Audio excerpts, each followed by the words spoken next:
The Balcombe Street siege was an incident involving members of the Provisional Irish Republican Army and the Metropolitan Police Service of London, lasting from 6 to 12 December 1975. The siege ended with the surrender of the 4 IRA paramilitaries and the release of their 2 hostages. The events were televised and watched by millions. Background: in 1974 and 1975, London was subjected to a 14-month campaign of gun and bomb attacks by the Provisional IRA. Some 40 bombs exploded in London, killing 35 people, and injuring many more. In one incident, the Guinness Book of Records co-founder and conservative political activist Ross McWhirter was assassinated. He had offered a £50,000 reward to anyone willing to inform the security forces of IRA activity. The 4 members of what became known as the Balcombe Street Gang, Martin O'Connell, Edward Butler,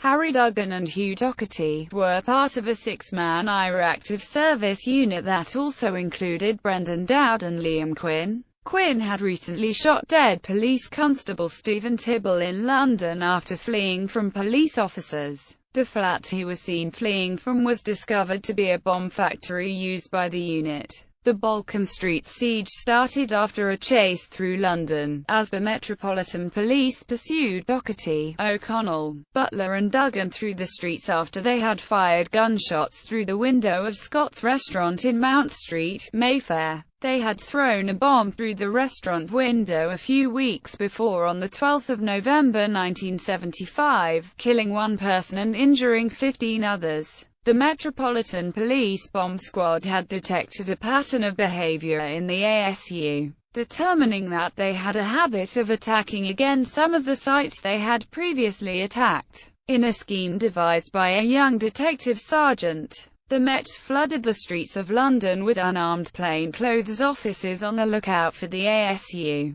The 4 IRA men were spotted as they slowed to a halt outside Scott's and fired from their stolen car. Inspector John Purnell and Sergeant Phil McVeigh, on duty as part of the Dragnet operation, picked up the radio call from the team in Mount Street as the stolen Cortina approached their position. With no means of transport readily available, the 2 unarmed officers flagged down a taxi-cab and tailed the men for several miles through London, until the IRA men abandoned their vehicle. Purnell and McVeigh, unarmed, continued the pursuit on foot despite handgun fire from the gang. Other officers joined the chase, with the 4 IRA men running into a block of council flats in Balcombe Street, adjacent to Marylebone Station, triggering the 6-day standoff.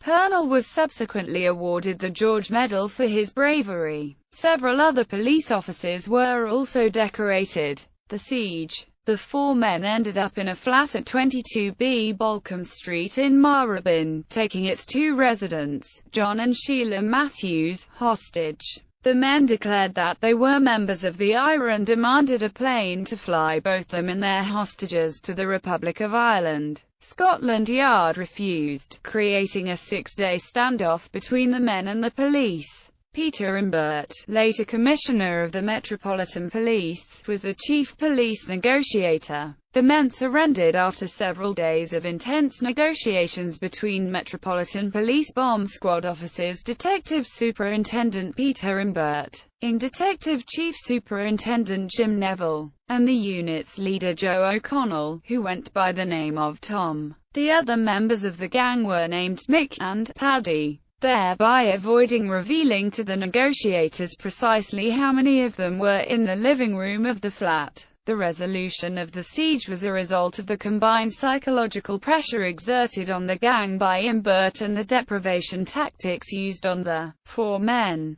The officers also used carefully crafted misinformation. Through the BBC Radio News, the police knew the gang had a radio, to further destabilize the gang into surrender. Trial. The 4 were found guilty at their Old Bailey trial in 1977 of 7 murders, conspiring to cause explosions, and falsely imprisoning John and Sheila Matthews during the siege. O'Connell, Butler and Duggan each received 12 life sentences, and Doherty 11. Each of the men was later given a whole life tariff, the only IRA prisoners to receive this tariff. During their trial, they instructed their lawyers to draw attention to the fact that 4 totally innocent people were serving massive sentences for 3 bombings in Woolwich and Guildford. Despite telling the police that they were responsible, they were never charged with these offences, and the Guildford 4 and Maguire 7 remained in prison for 15 more years,